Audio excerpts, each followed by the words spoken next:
자, 아맹록 첫 방문함자는 바로 학도암입니다.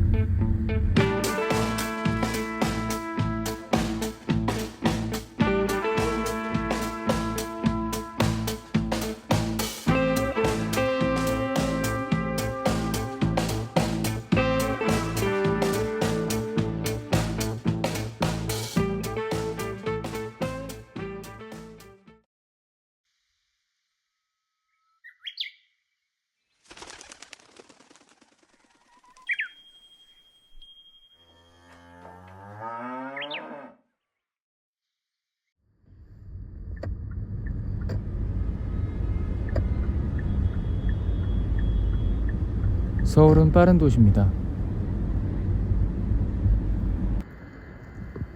모두가 분주하고 바쁩니다.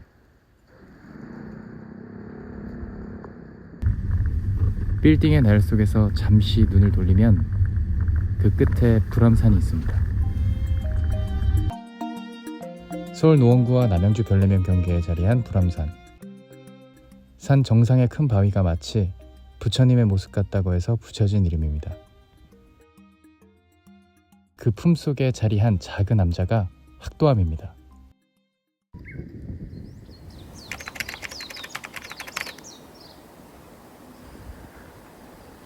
자, 이 길로 올라가는 것 같은데 어떻게 가는 거야 이거? 자, 여기 보면은 학도암으로 0.53km? 한 500m쯤 가면 되는 것 같습니다. 지금 거의 뭐 시작부터 시골이나 마찬가지인데요. 이제 오늘 걸어볼 학도암 코스를 간략히 소개하겠습니다. 가장 먼저 마주하게 될 곳은 대웅전. 그 다음으로 향할 곳은 학도암의 상징과 같은 마에 관음 보살 좌상, 그리고 학도암의 가장 오래된 법당인 천연동굴 약사전, 마지막으로 가장 높은 곳에 자리한 삼성각까지입니다. 이곳에서 내려다보는 풍경이 오늘 이 여정을 완성해 줄 것입니다. 아직까지는 뭐 걸을만 합니다. 생각했던 것보다 길이 가파르지는 않은 것 같습니다.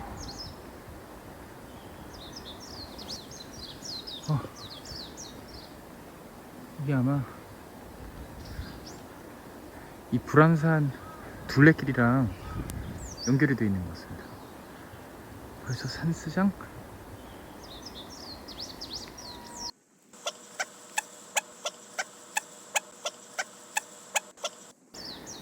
아, 힘들어. 아, 힘들어.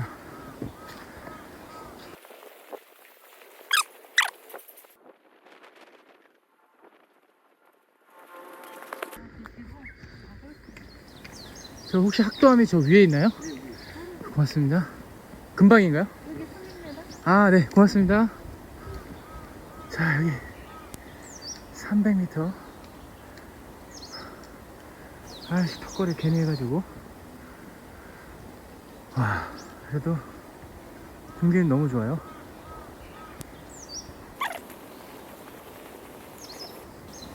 지금 저는 차를 세워놓고 오르는 거지만 다리가 불편하신 분들은 자동차를 타고 올라갈 수 있는 길인 것 같아요.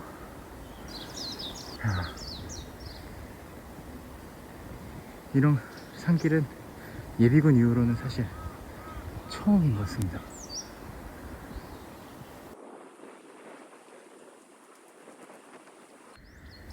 도착한 것 같습니다. 이 암자는 큰 사찰이 아니기 때문에 따로 일주문이 있는 것 같지는 않고 이 다리를 건너면서 이제 도량으로 들어가는 것 같아요. 자, 연불 소리가 막 나는 것 같은데, 자, 이제 여기로 가느냐 이 계단으로 가느냐인데, 계단으로 올라가 볼게요. 와,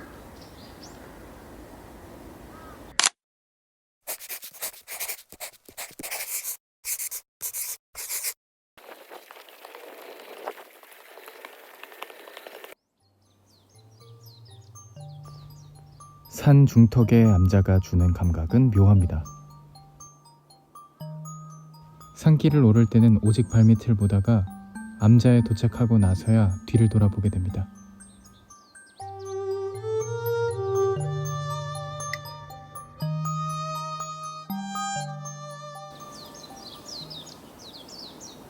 학도암은 1624년 무공화상이 창건한 암자입니다.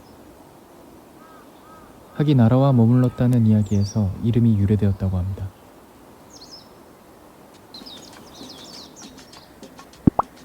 자, 일단 사찰에 오시면 사찰에 주불이 모셔진 이 대웅전을 먼저 들어가서 예배를 올리는 것이 순서입니다. 절마다 사찰마다 조금씩 다를 수는 있는데 보편적으로는 대웅전에 먼저 들어가서 예배를 하고 둘러보는 것이 순서가 되는 거죠. 드디어 첫 번째 대웅전입니다. 함께 들어가 보시죠.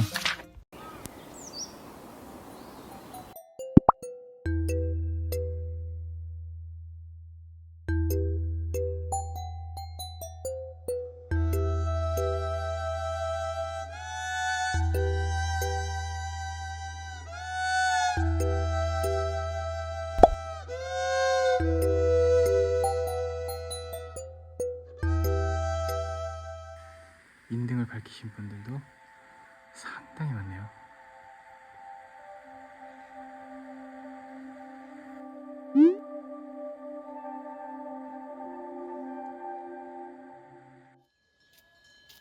학도암은 6.25 전쟁으로 인해 사찰 대부분이 소실되었습니다.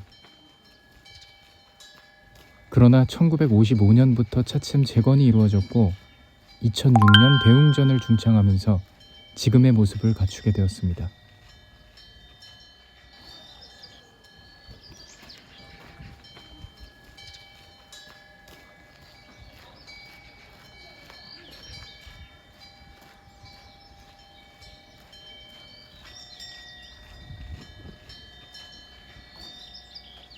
뜨뜻하다. 이 정각의 단청은 금분을 사용한 금단청이라고 합니다. 실제로 보니까 빛이 반사될 때마다 미묘한 색의 변화가 생기는데요.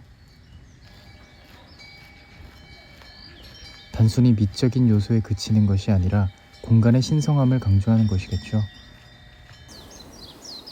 대웅전을 넘어가면 바로 마에 관한 보살 좌상이 나타납니다. 이제 학도암의 두 번째 코스, 마애불입니다. 와, 굉장히 큽니다. 전국 최대 규모의 사이즈라고 하던데.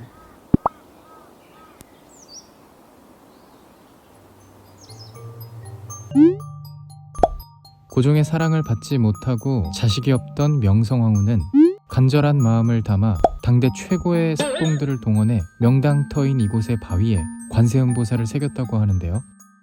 그 불사에 감동해서였을까요? 이후 명성황후는 고종의 총애를 한 몸에 받으며 왕자를 낳는 가피를 받습니다. 그 후부터 학도암 관세음보살 좌상은 사랑을 얻고 자녀를 얻고 자녀가 성공하는 세 가지 가피를 주는 것으로 유명해지게 됩니다.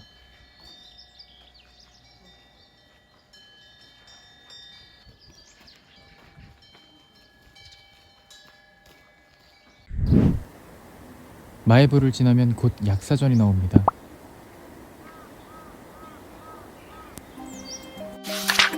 원래 이곳이 이 도량의 가장 오래된 법당인데요. 절이 있기 전에 이 굴이 있었던 거죠. 한번 들어가 보시죠. 이곳에도 많은 분들이 인등을 켜두었습니다. 약사열의 부처님은 중생의 질병과 아픔을 치료하고 재앙을 소멸시키는 부처님입니다. 손안에 들고 있는 것이 약통인데요. 저 약통에서 약을 꺼내어 중생들의 아픔을 고쳐주시는 거겠죠. 이 동굴 안에 들어서니까 서늘합니다. 동굴 안이라 그런지 소리를 내면 벽을 타고 울려 퍼지는데 사람들의 간절한 마음이 바위를 타고 퍼져나가서 결국은 성취로 돌아오는 거겠죠. 여기는 단순한 동굴이 아니라 오랜 시간 동안 수많은 사람들의 발언과 정성이 축적된 기도터다.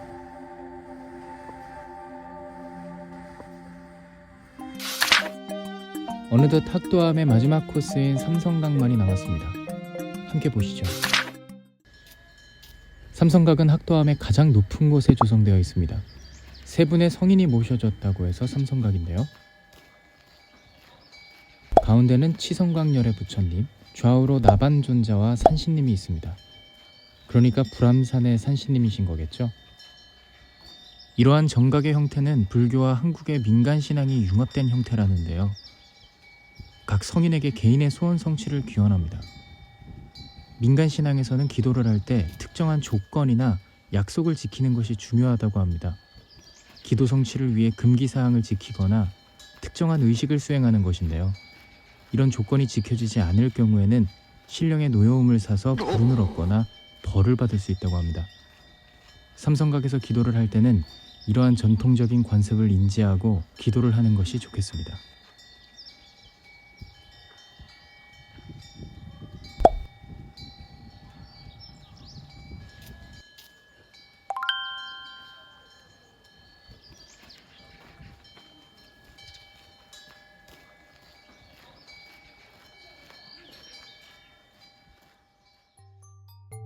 학도암을 한 바퀴 돌아보고 내려오는 길에 종무소에서 따뜻한 커피와 간식을 내어주셨습니다. 덕분에 학도암을 오래 지켜오신 보살님에게 이곳의 이야기를 조금 더 들어볼 수 있었는데요. 학도암 위에는 하얀 구름이 거의 없어요. 하얗게만 해요. 아, 대체적으로. 네. 진짜 하늘이. 네. 여기 돼지바위가 보여요. 돼지바위요? 네. 드릴게요. 네. 돼지바위? 저기 선생각에서 네. 보면 저기 보이세요? 저기 조그맣게 뾰족뾰족 나온 거죠. 아, 네, 보입니다. 네, 저기 산신각에서 보면 돼지가 이렇게 하고 있는 모양이랑 똑같아요. 그래서 네. 하루 돼지바위라고 부르세요. 저기. 요 밑에 지장전에 네. 원래 다 반이었어요. 근데 반이 쪼개진 거예요. 조선사로 옮기느라고 반을 잘라가신 거예요. 그래서 이렇게 반이 없어진 거예요. 이게 원래는 삭알 동그란 거였거든요. 작년에 처음으로 미주에 산사음악회를 진행했습니다. 근데 산사음악회는 다른 게 아니고 클래식으로만 해서 이제 가을에 했는데 너무 반응이 좋으셨습니다. 그래서 올해는 9월 말쯤에 산사음악회를 또 할 예정입니다. 전쟁으로 학도암이 소실돼도 사람들은 흩어지지 않았습니다. 고종의 사랑을 받지 못한 명성황후도 포기하지 않았습니다. 기와를 얹어 학도암을 재건하고 간절한 기도로 끝내 순종을 품에 안을 수 있었습니다. 학도암은 마치 무너진다고 끝나는 것이 아니라는 걸 조용히 일러주는 듯 했습니다.